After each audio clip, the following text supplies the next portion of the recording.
Hi everyone and welcome back. Testing, testing, testing. I think I almost missed the most important video in this whole preparation phase. My trip to Japan is in little over 2 weeks time, in which I'm bikepacking around the island of Shikoku doing a pilgrimage called the 88 Temples of Shikoku. This video was meant to be on how to pack your bike and gear for transportation, but instead this video will be made for me and for you to save you in your next adventure. In my case, I have one big issue. I haven't ridden this bike consistently over the years. Whilst on short rides it's perfect, the fit is great, but over the last few weeks, racking up the kilometers with the bike fully loaded, day in, day out, I have one major issue that is coming back to haunt me. This could play a massive factor through the middle stages of my pilgrimage and definitely can cripple me when I return home to work in the preceding months. So let's get into the video. Over the last week and a half since throwing everything I need into bags, I've been testing my setup thoroughly. On the hills, on the flats, and over gravel. Your bike acts and feels different when it is loaded. Asking yourself questions and listening to your body is crucial during this testing phase. You might ask yourself, am I feeling any knee pain? Because you've gone from one pedal system to another, that means new shoes, new cleats. Are the cleats aligned properly? Am I getting any saddle soreness? For me, yes. The old bibs were stretched, causing friction between the shorts and my skin. A new pair of bibs solved this issue. Do I get speed wobbles from a loaded bike? No, but excess speed coupled with riding with no hands, yes. These are all relevant questions and ones you can fix before you go. The more questions you can ask and answer in this testing window will save you physically and or mentally in the middle of your adventure. And my big issue? Are your hands getting numb? Yes, they are. I'm finding after 2 hours of riding in this current position, my hands are starting to tingle. That's not good, and it brought back some buried memories. In 2019, I completed the transcontinental bike race across Europe, covering 4,200 kilometers in 13 and a half days.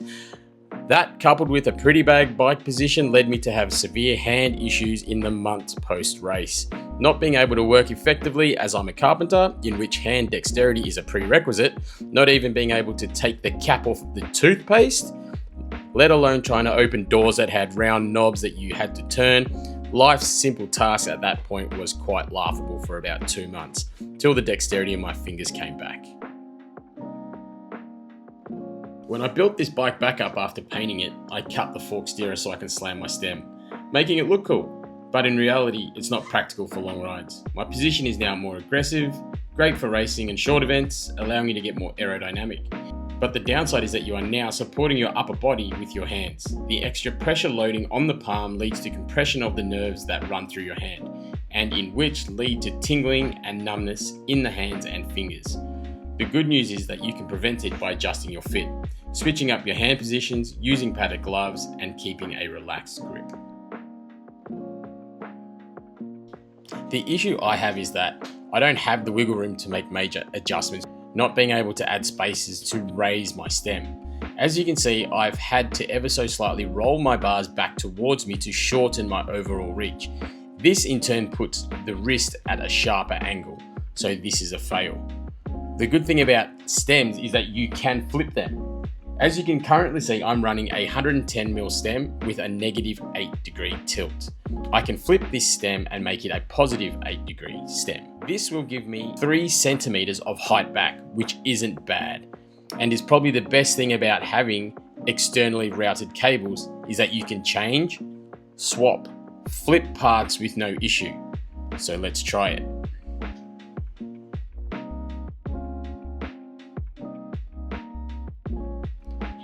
The next big thing that I've been wanting to change and that will improve my riding experience are these bars. These bars came with this bike. When I'm riding on this bike with these bars, I naturally want to roll my wrists in, meaning my palms are flat on the top of the bars, placing the nerves that run through my palms under pressure. You can easily find out what your correct bar size is by measuring your shoulder width. My shoulders measure 400mm center to center. And this new bar I have purchased is a Pro Discovery Ergo bar produced by Shimano. Made from lightweight aluminium, designed for comfort and control. It measures 400mm across the top, with a reach of 67mm and a small drop of only 90mm.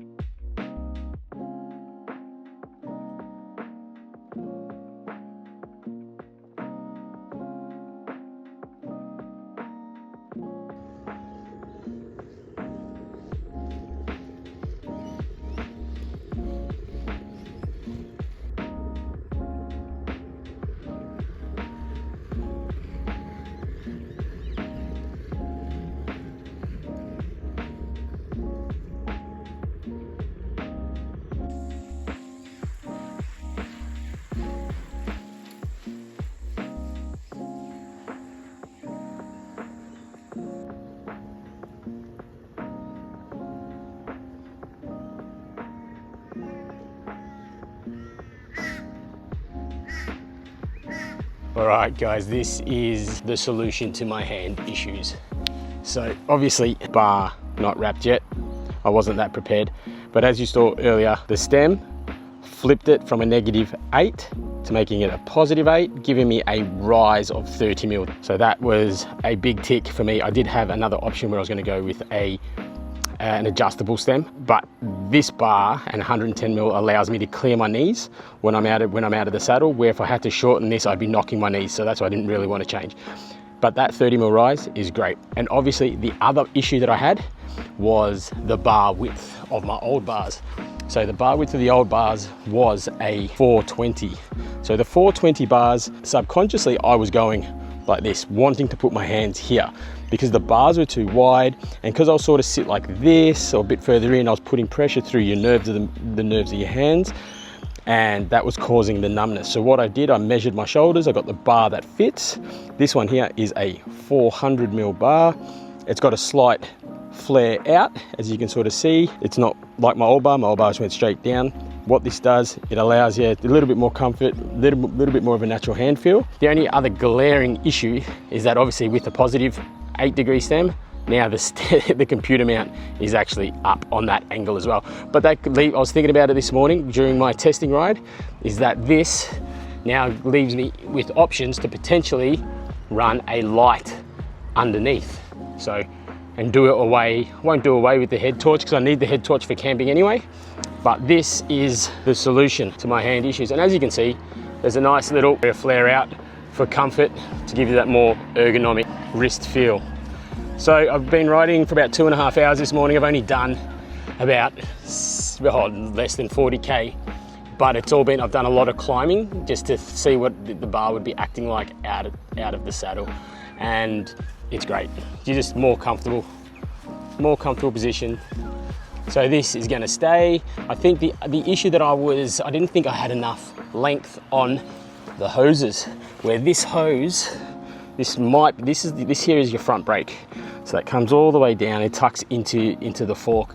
That is like borderline too tight. Like I could undo this tape, but then it's just going to sag a little bit. That I might just have to adjust my bar tape if I don't want to change that. But I think I'll just trial it out before the next week, and then I might adjust it. So I'll go from there. Peace of mind, I decided to replace the front brake hose. I pre-measured the hydraulic hose on the bike for reference, went to the bike shop and purchased a pre-cut Shimano brake line. I got the barbs installed at the shop as you need a special tool for this. Next morning, I bled the front brake, cut the hose, removed the hose from the fork and disconnected the ends from the caliper and lever. I added 100mm extra length on the new hose. This was a little bit too much length, but I can always cut this back after the ride. Pass the line up through the fork towards the lever, locking ring on, and then the olive and tighten. Same to the caliper end. Locking ring first, and then olive and tighten. Years ago, I purchased a bleed kit. When I had time, I'd like to do this every 6 months. Make sure the brake block is installed inside the caliper. Loosen the little nipple at the caliper end that the syringe hose attaches to allow the fluid to enter the caliper. Ideally, the bike would be in a bike stand, hanging so you can turn and rotate the bike to try get the stubborn bubbles out of the system. I did the best I could, squeezing the brake and knocking the lever to get any remaining bubbles out. Remove the funnel, but first make sure you put the little plug in first, or you'll end up covering your lever with brake fluid. alcohol spray to clean up, remove the brake block, add the pads, fasten the caliper loosely to the fork. I have this disc brake caliper spacer in which it slides onto the rotor and correctly spaces the brake pads. I picked it up from AliExpress for $2. The postage actually cost more than the item, and it comes everywhere with me. It's good for when you want to swap wheels in and out, and especially for traveling. It just saves so much time. Install the bar tape. Yeah, it's white. It'll be black in a week, but why not? And this is the finished result. I think these changes I have just made will greatly improve my riding experience and keep those dreaded tingling fingers at bay. I'll keep you posted throughout the pilgrimage on how the bar is performing, but it can only be upwards from here. Here is a before and after shot. It doesn't seem like a major change, but the feeling is different. The saddle pressure has also changed as my body angle is a little more upright. This is always welcome. Thank you if you have hung around to the end. If you liked this video and found it informative, let me know. I do like feedback, whether it's good or bad. It helps me improve my content. Like, share and subscribe. See you in the actual packing video. Cheers guys.